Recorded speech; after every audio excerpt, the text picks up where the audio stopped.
Justiça, Ricardo Lewandowski, anunciou hoje que o acordo de delação premiada de Rony Lessa foi homologado. Lessa é acusado de ter assassinado a vereadora Marielle Franco e o motorista Anderson Gomes. Ricardo Lewandowski fez um pronunciamento rápido no início da noite no Ministério da Justiça. Disse que havia acabado de sair do gabinete do ministro do Supremo Tribunal Federal, Alexandre de Moraes, com a confirmação da homologação da delação premiada do ex-PM Rony Lessa. O acordo foi fechado com a Polícia Federal e teve o aval do Ministério Público Federal e do Rio de Janeiro. Esta colaboração premiada, que obviamente tramita em segredo de justiça, e este ministro não teve acesso a ela, como é evidente, mas nós sabemos que esta colaboração premiada, que é um meio de obtenção de provas, traz elementos importantíssimos que nos levam a crer que brevemente nós teremos a solução do assassinato da vereadora Marielle Franco. A Polícia Federal investiga quem são os mandantes da morte da vereadora Marielle Franco, do PSOL, e do motorista Anderson Gomes, em 14 de março de 2018. O carro em que eles estavam foi atingido por tiros disparados de dentro de outro veículo na região central do Rio de Janeiro. Uma assessora de Marielle, que também estava no carro, foi atingida por estilhaços. O ex-policial militar Rony Lessa está preso desde 2019, acusado de matar Marielle e o motorista. Em delação premiada, Elcio de Queiroz, ex-PM que também está preso, acusado de dirigir o carro que perseguiu as vítimas, confirmou que foi Rony Lessa quem atirou contra a vereadora e o motorista. Elcio de Queiroz afirmou que Rony Lessa já havia planejado matar Marielle 3 meses antes, mas que a operação foi abortada.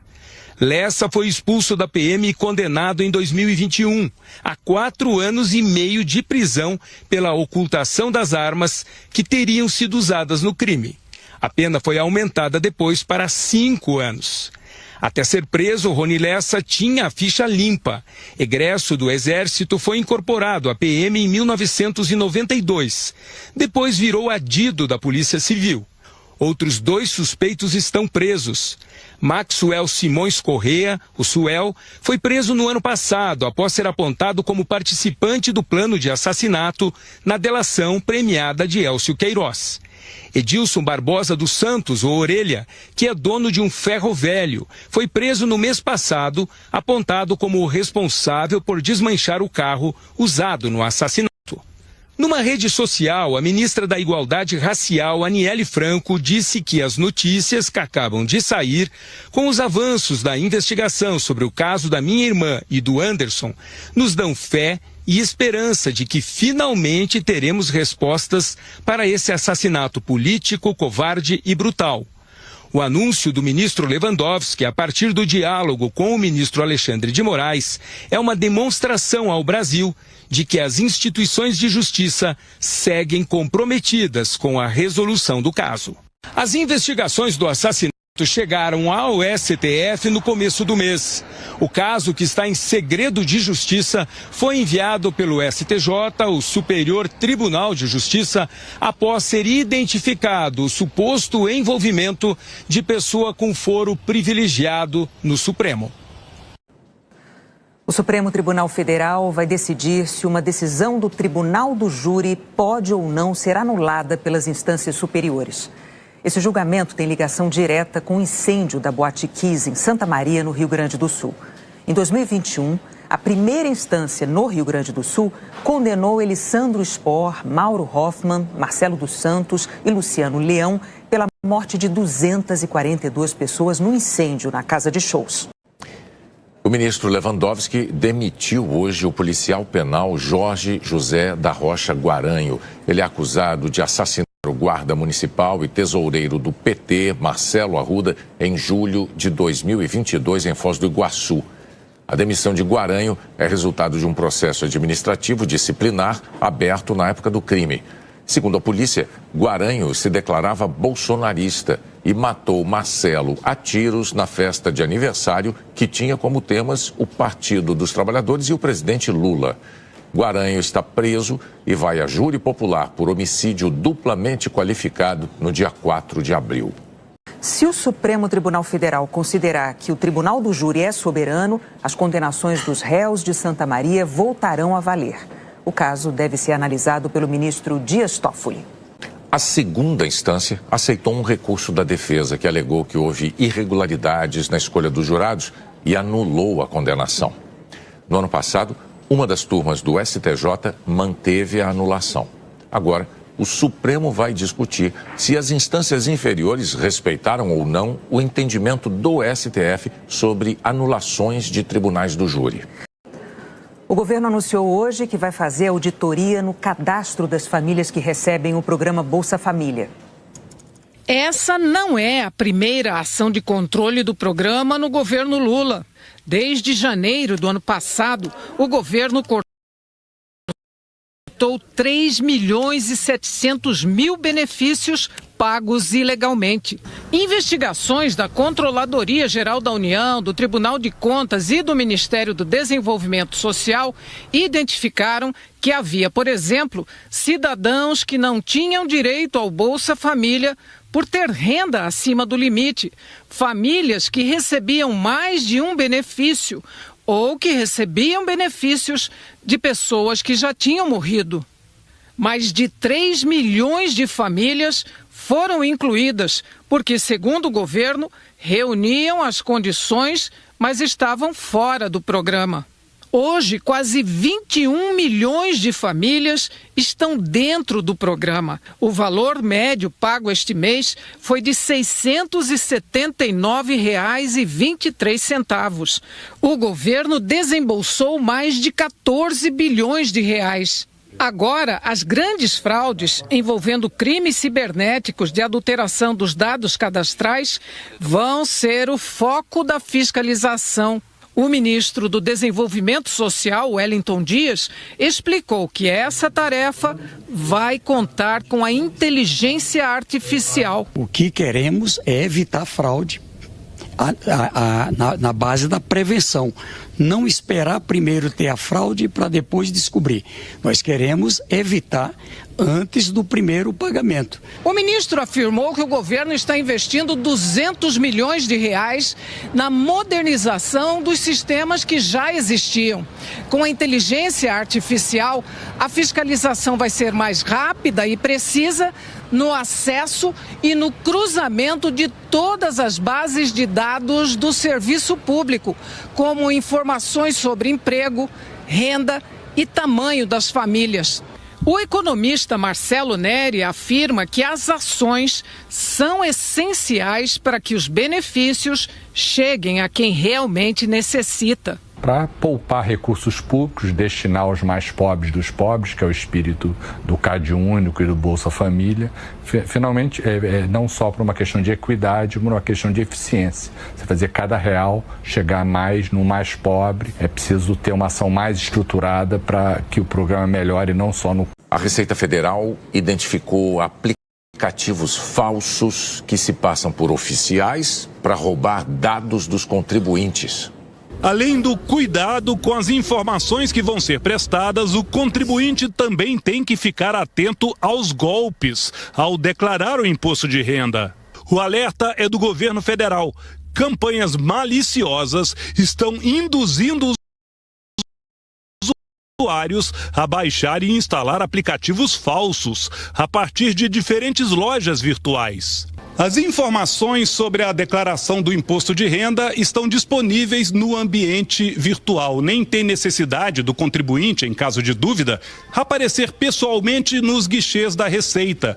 Mas é importante saber que as orientações e os programas referentes ao imposto de renda estão publicados exclusivamente no site e nos aplicativos oficiais da Receita Federal. É só entrar no endereço gov.br/Receita Federal e clicar no espaço em destaque do imposto de renda. A declaração pode ser preenchida e enviada por aqui para quem tem um cadastro prata ou ouro na conta gov.br. Pelo site também é possível encontrar o caminho para baixar o aplicativo ou o programa oficial da Receita Federal. O auditor da Receita, Murilo Cerqueira, alerta que o contribuinte que usa um aplicativo falso continua em débito com o fisco e pode ter outros problemas. Um eventual golpista, ele pode utilizar essas informações, por exemplo, para abrir alguma conta bancária, utilizar dados pessoais do contribuinte e para realizar algum cadastro, solicitar benefícios. Então, é importante que ele transmita nos canais corretos e mais seguros. O governo espera receber cerca de 43 milhões de declarações este ano. Até agora já foram enviadas quase 4 milhões. Esta contadora preenche em média 500 declarações por ano e reforça que usa um único caminho seguro para enviar as informações fiscais dos clientes. Ou você se dirige ao site oficial da Receita para você mesmo fazer a declaração, baixando ela através da senha Gov, ou você procura um profissional capacitado que vai fazer isso para você. E nunca confiar em link enviado, O Ministério da Previdência Social decidiu suspender até o fim do ano o bloqueio de pagamento a beneficiários por falta de prova de vida. Desde o ano passado, a comprovação de vida cabe ao INSS, cruzando informações de outros órgãos. O governo exonerou do cargo um segundo nome ligado ao atendimento de saúde à população. Hoje foi a vez do secretário de Atenção Especializada à Saúde, Elvésio Miranda Magalhães Júnior. Ele era o responsável pelo controle da qualidade de serviços. No domingo, agora, o Fantástico mostrou denúncias de corrupção, de indicações políticas e de problemas no atendimento em 6 hospitais federais no Rio de Janeiro. Ontem, o Ministério da Saúde exonerou o diretor do Departamento de Gestão Hospitalar do Rio, Alexandre Teles. A Polícia Federal indiciou o ex-presidente Jair Bolsonaro, o tenente-coronel Mauro Cid e mais 15 pessoas pelo caso de falsificação de certificados de vacinas da Covid. Na delação, o ex-ajudante de ordens da presidência, Mauro Cid, afirmou que foi Bolsonaro quem pediu a falsificação dos certificados dele e da filha. A Polícia Federal considera a possibilidade de essa fraude estar ligada à tentativa de golpe de Estado. A investigação foi autorizada pelo ministro Alexandre de Moraes, do Supremo Tribunal Federal. Para a Polícia Federal, há elementos suficientes para comprovar que os investigados cometeram crime. Os investigadores afirmam que um grupo ligado ao ex-presidente Jair Bolsonaro inseriu informações falsas sobre a vacinação contra a Covid no sistema do Ministério da Saúde poucos dias antes de Bolsonaro viajar aos Estados Unidos em dezembro de 2022, último mês do mandato dele. Na época, os Estados Unidos exigiam comprovante de vacinação para admitir a entrada de estrangeiros. O tenente-coronel Mauro Cid, ex-ajudante de ordens de Bolsonaro, que fez um acordo de delação premiada com a PF, admitiu aos investigadores que falsificou cartões de vacinação para ele e sua família. E que depois fez o mesmo para o então presidente e a filha dele. Mauro Cid disse que a ordem para falsificar esses documentos partiu do próprio Jair Bolsonaro. O tenente-coronel afirmou que Bolsonaro, após saber que Mauro Cid possuía os cartões de vacina para si e sua família, solicitou que o ajudante de ordens fizesse para ele também. Que o ex-presidente deu a ordem para fazer os cartões dele e da sua filha, de 12 anos. Mauro Cid confirmou que recebeu a ordem do ex-presidente da República, Jair Bolsonaro, para fazer as inserções dos dados falsos no nome dele e da filha no sistema do Ministério da Saúde, e que esses certificados foram impressos e entregues em mãos ao então presidente. De acordo com a PF, para falsificar os documentos no sistema do Ministério da Saúde, o Conect SUS, Mauro Cid encaminhava o pedido de inserção dos dados falsos para Ailton Gonçalves Barros, militar da Reserva do Rio de Janeiro, também indiciado. Este, por sua vez, encaminhava os dados para o então secretário municipal de governo de Duque de Caxias, João Carlos de Souza Brecha, que, mediante suas credenciais de acesso, executava as inserções dos dados falsos no sistema do Ministério da Saúde. Segundo a PF, João Carlos de Souza Brecha, que também foi indiciado, inseriu os dados falsos de Bolsonaro e da filha dele no sistema no dia 21 de dezembro de 2022. A PF afirma que o então secretário registrou a primeira e a segunda doses de Bolsonaro por volta das 7 da noite. Logo depois, a primeira dose da filha do ex-presidente. O registro da segunda dose foi depois das 11 da noite. No dia seguinte, pouco antes das 8 da manhã, a conta do ex-presidente no Conect SUS, já com as informações falsas, foi acessada de dentro do Palácio da Alvorada. O relatório aponta ainda que, em seguida, os documentos forjados foram impressos também de dentro do Palácio. 5 dias depois, as informações foram excluídas do sistema por uma servidora da Prefeitura de Duque de Caxias, sob a justificativa de erro. A Polícia Federal concluiu que os elementos de prova coletados são convergentes em demonstrar que Jair Messias Bolsonaro agiu com consciência e vontade, determinando que seu chefe da ajudança de ordens intermediasse a inserção dos dados falsos de vacinação contra a Covid nos sistemas do Ministério da Saúde em seu benefício e de sua filha. A PF pediu ao Departamento de Justiça dos Estados Unidos mais informações para saber se os investigados usaram os certificados falsos para entrar ou permanecer no país.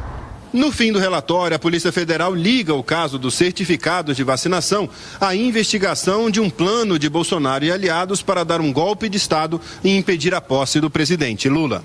Segundo os investigadores, o esquema de fraude dos cartões de vacina pode ter sido utilizado pelo grupo para permitir que seus integrantes, após a tentativa inicial de golpe de Estado, pudessem ter à disposição os documentos necessários para cumprir eventuais requisitos legais para entrada e permanência no exterior, cartão de vacina, aguardando a conclusão dos atos relacionados à nova tentativa de golpe de Estado, que eclodiu no dia 8 de janeiro de 2023. O ex-presidente foi indiciado pela PF pelos crimes de associação criminosa e inserção de dados falsos em sistema público. Mauro Cid e o deputado federal Gutenberg Reis, do MDB do Rio de Janeiro, que segundo a PF também se beneficiou do esquema, estão na lista de 17 indiciados. O relator do caso, o ministro Alexandre de Moraes, já enviou a conclusão da PF para a Procuradoria-Geral da República, que tem 15 dias para se manifestar. Cabe à PGR pedir novas diligências, o arquivamento do caso ou oferecer denúncia, uma acusação formal. A defesa de Jair Bolsonaro disse ainda que a Polícia Federal ignora que não haveria motivo para a falsificação de certificados de Bolsonaro e da filha, que tinha 12 anos na época e estaria dispensada de atestado. Que a decisão da Polícia Federal é precipitada porque não há suspeita sobre a participação do então presidente nos delitos.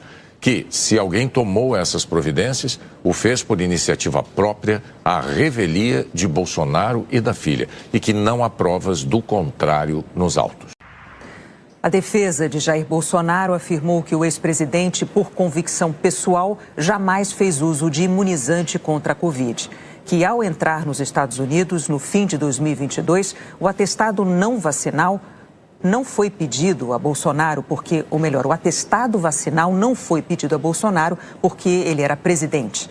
A defesa afirma ainda que em março do ano passado, para voltar ao Brasil, Bolsonaro apresentou um teste PCR feito na véspera e que o ex-presidente jamais determinou ou soube que assessores tivessem falsificado certificados vacinais.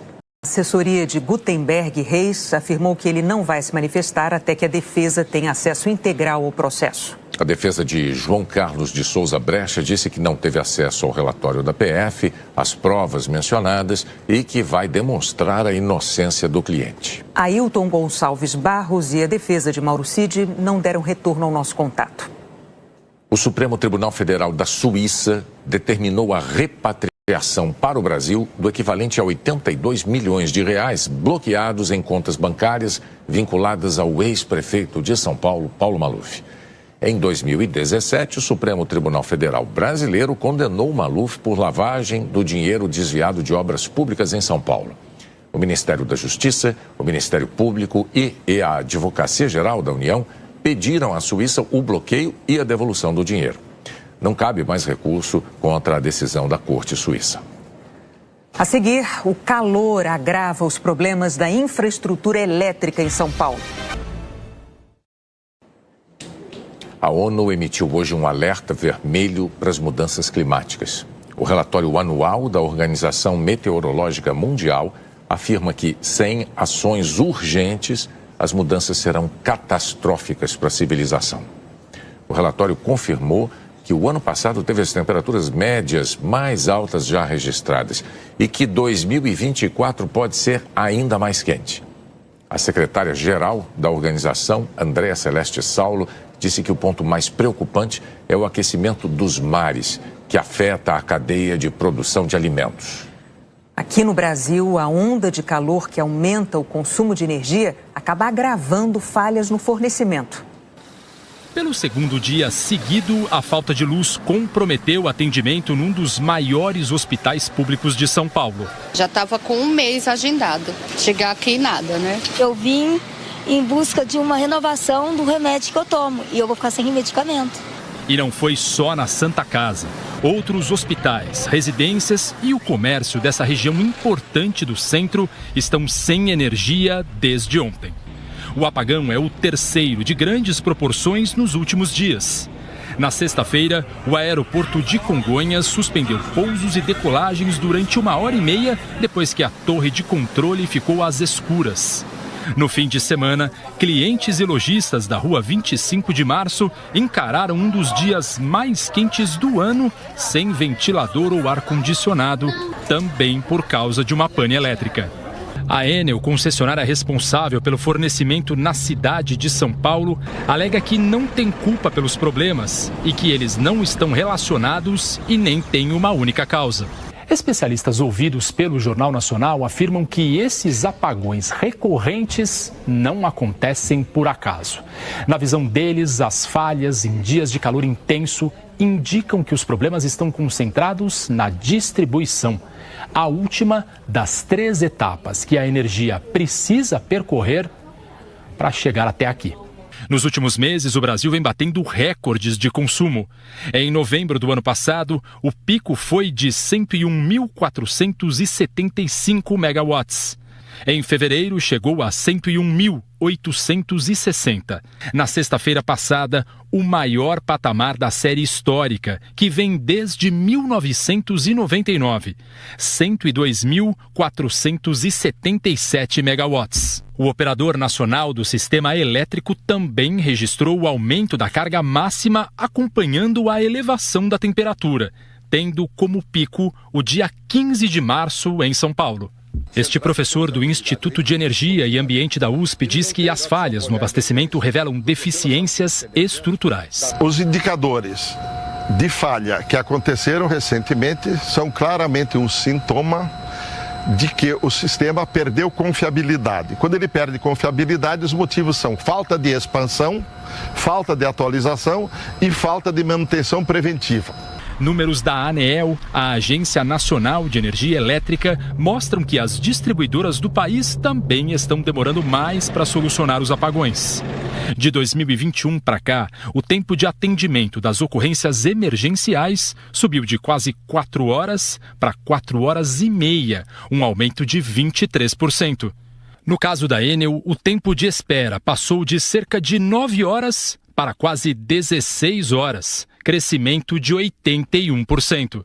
O presidente da Frente Nacional dos Consumidores de Energia diz que a solução depende de um trabalho integrado. Concessionárias de distribuição, o poder público municipal e também os órgãos de regulação, os órgãos reguladores, identificando o responsável e, se for o caso, punindo os responsáveis pelo acontecido, né, e pelo mau atendimento para o consumidor.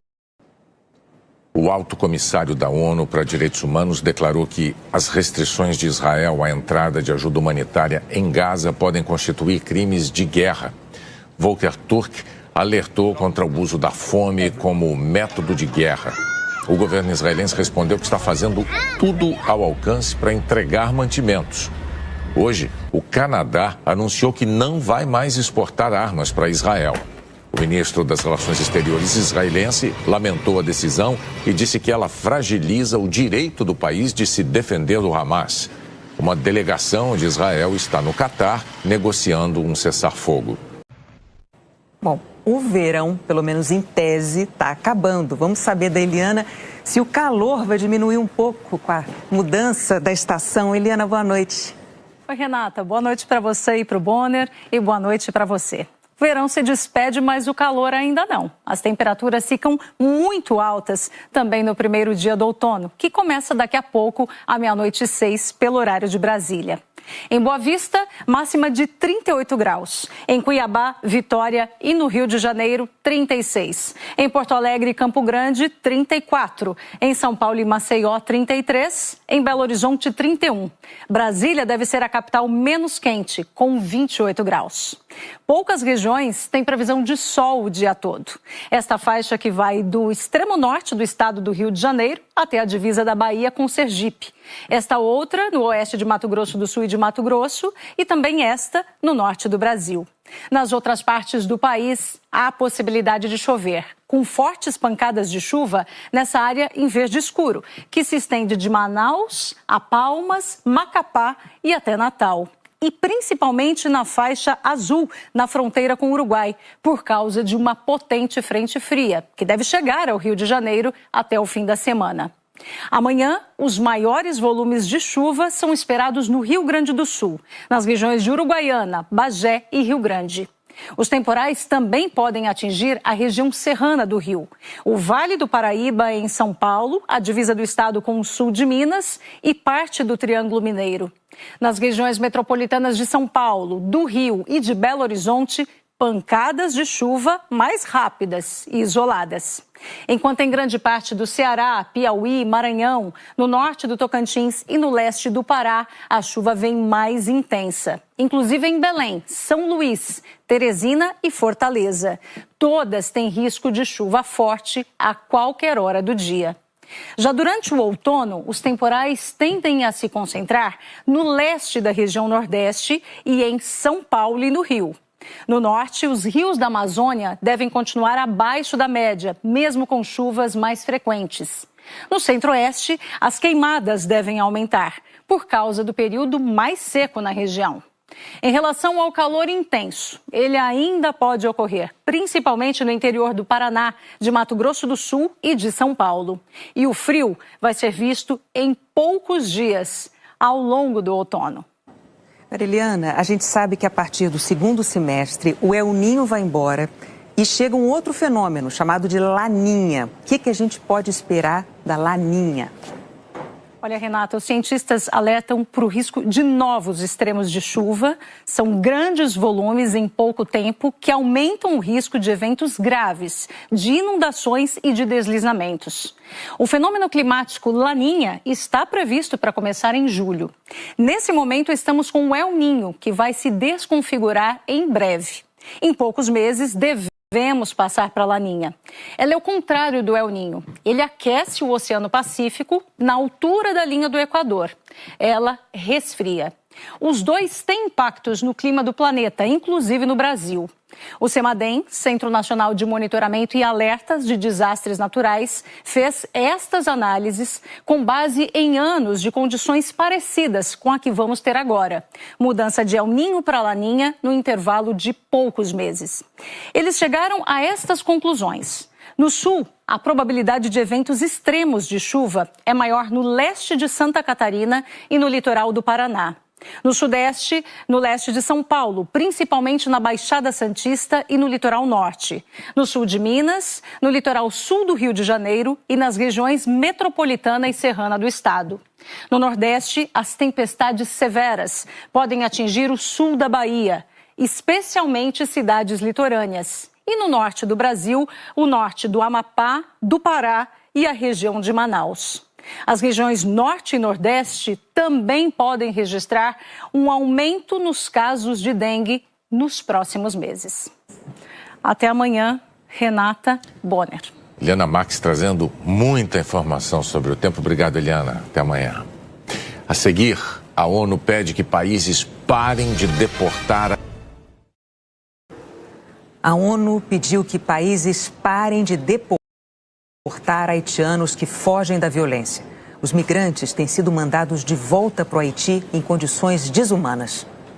Aglomerados em caminhões que parecem jaulas e mandados de volta para um país tomado por gangues. Os caminhões são da Polícia Migratória da República Dominicana, que já deportou quase 24 mil haitianos esse ano, 4.500 só nesse mês. O Haiti fica na ilha caribenha de Hispaniola. Ele divide o território com a República Dominicana. São 390 quilômetros de fronteira. Do lado dominicano, autoridades reforçaram a segurança para impedir a entrada de imigrantes. O governo alega que está seguindo a política de segurança nacional.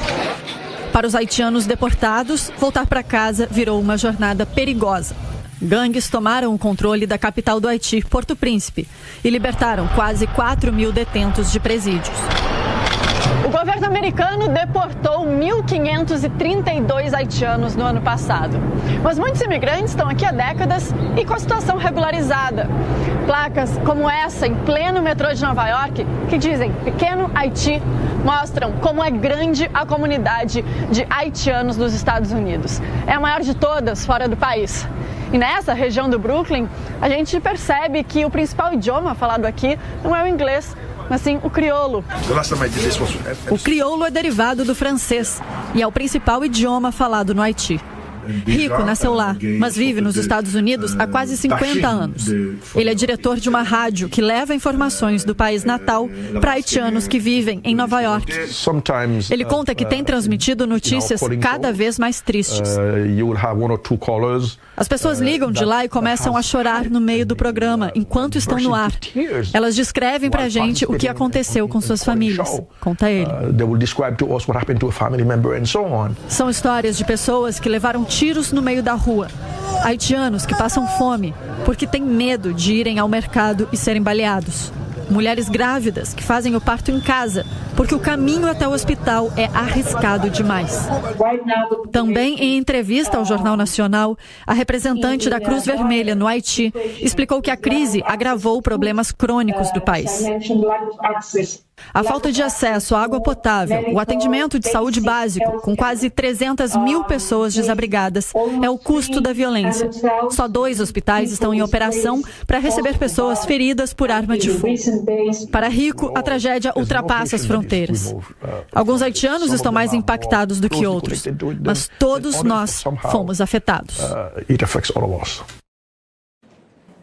O Banco Central do Japão subiu a taxa básica de juros do país para o intervalo entre 0% e 0,1% ao ano. É uma taxa praticamente simbólica de juros.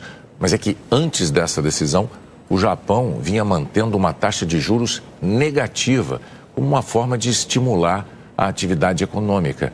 Ou seja, se em vez de gastar dinheiro o cidadão deixasse guardado no banco, o juro negativo diminuía o saldo ao longo do tempo. Essa foi a primeira alta de juros desde 2007. No fim do ano passado, o Japão entrou em recessão e perdeu o posto de terceira maior economia para a Alemanha. Estados Unidos e China lideram essa lista. O Comitê Olímpico Internacional barrou atletas da Rússia e de Belarus da abertura das Olimpíadas de Paris por entender que a cerimônia é destinada apenas às delegações das nações participantes. Alguns atletas vão poder competir nos Jogos, mas sob a bandeira neutra e em esportes individuais. Os 2 países estão suspensos por causa da invasão da Ucrânia. A Confederação Sul-Americana de Futebol sorteou os grupos da Libertadores deste ano. Cafu e outros ex-jogadores sul-americanos que conquistaram a Libertadores foram os responsáveis pelo sorteio. Por ser o atual campeão, o Fluminense entrou direto no grupo A, ao lado de Cerro Porteño, Aliança Lima e Colo-Colo. Ano passado pegamos um grupo considerado um grupo mais difícil do que esse desse ano e passamos e fomos campeões. O São Paulo ficou no B, com o Barcelona de Guayaquil, o Tajeres e o Cobresal. No grupo C, Grêmio, Estudiantes de La Plata, The Strongest e o Atipato. Por ter entrado pela pré-Libertadores, o Botafogo era o único time que podia enfrentar um outro brasileiro nesta fase, mas acabou ficando no grupo D, ao lado de LDU, Júnior Barranquilla e Universitário. No grupo E, Flamengo, Bolívar, Milionários e Palestino. O Palmeiras ficou no grupo F e vai encarar o Independiente del Valle, o São Lourenço e o Liverpool do Uruguai. O Atlético Mineiro caiu no grupo G, ao lado do Peñarol, Rosário Central e do Caracas. O Grupo H foi o único sem representantes do Brasil. Mais uma vez, os times brasileiros são apontados como favoritos para o título. uma hegemonia que já dura há 5 anos. Em 2024, a final será em Buenos Aires. A fase de grupos vai começar na primeira semana de abril. Ontem, a Conmebol também sorteou os grupos da Copa Sul-Americana. Cruzeiro, Internacional, Fortaleza, Atlético Paranaense, Corinthians, Cuiabá e Bragantino vão disputar o torneio e os grupos estão no site ge.globo. Na seleção brasileira, a primeira lista de convocados do técnico Dorival Júnior promoveu um retorno ao time, o do atacante Richarlison. É um estado de espírito fácil de identificar. Um dos jogadores que mais atuaram pela seleção nos últimos anos anda mais leve, num ambiente que ele particularmente venera.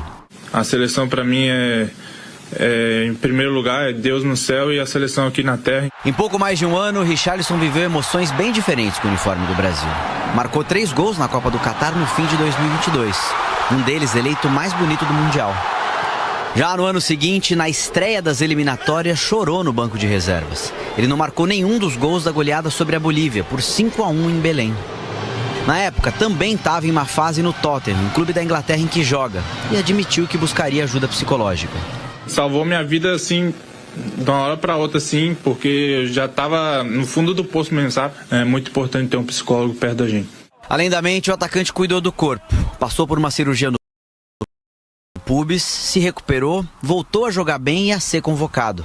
Como a imprensa só teve acesso aos 15 minutos de aquecimento, não deu para ver como o Richarlison se comportou para valer no treino, já isolado, sem a presença dos jornalistas. Mas o atacante já foi procurado pelo técnico. Sobre o Dorival, a gente já pegou um pouco do esquema dele, né? Ele me explicou um pouquinho ali também de como ele quer que um camisa 9 joga com ele. A gente já está se aproximando ali também. Hoje eu estou vivendo um lindo momento de estar aqui na seleção de novo e eu quero construir minha história de novo. A seguir, o centenário de um dos maiores. Morreu hoje em São Paulo o dono da Livraria Cultura, Pedro Hess. O livreiro se tornou sócio da mãe na Livraria Cultura quando tinha 19 anos e transformou o varejo de livros no Brasil, construindo uma rede de lojas pelo país. Pedro Hess tinha 83 anos e sofreu uma parada cardíaca. Uma exposição com obras inéditas para o público vai comemorar o centenário de um dos maiores ilustradores brasileiros. Mesmo depois da morte, Napoleão Potiguara Lazarotto, o Poti, nunca deixou Curitiba. Suas obras estão por toda a cidade, como uma grande exposição de arte a céu aberto. Uma lembrança do artista que, se estivesse vivo, completaria 100 anos em 2024. João viu de perto o talento do irmão. O Poti era um cara fabuloso, inteligente. Ele tinha todas as qualidades nessa área aí de cada vez ilustrar mais, sabe? Poti deixou suas marcas em outras cidades brasileiras, como este painel em exposição no Memorial da América Latina, em São Paulo. Ele também ilustrou livros de diversos autores, como Guimarães Rosa, Raquel de Queiroz, Graciliano Ramos e José de Alencar. Poti ficou amigo de Jorge Amado, de quem recebeu, nesta carta, o convite para uma visita em Paris. O legado do Poti continua vivo. Em 2022, a família do artista doou mais de 4.000 obras para o Museu Oscar Niemeyer. Parte do acervo nunca foi vista pelo público, como esse caderno de desenhos que o Poti usava para estudar. Nas páginas, o registro da genialidade de Poti, do esboço à aquarela. O novo acervo tem gravuras, ilustrações, tapetes, peças de concreto. A doação atendeu a um desejo do artista. Ele disse: Guilherme, a minha obra é para todo mundo ver. O material está sendo separado para uma exposição do Museu Oscar Niemeyer, que vai celebrar o centenário de Poti. Poder fazer uma exposição para ele comemorando o que seriam os seus 100 anos realmente é da maior importância, não só para a arte paranaense, brasileira e mundial. Afinal, Poti realmente representava aquilo que é nosso. É impossível deixar passar em branco, né? Essa grande data para a arte paranaense, né? E para a arte brasileira, onde Poti tem sido como um dos grandes nomes. O Jornal da Globo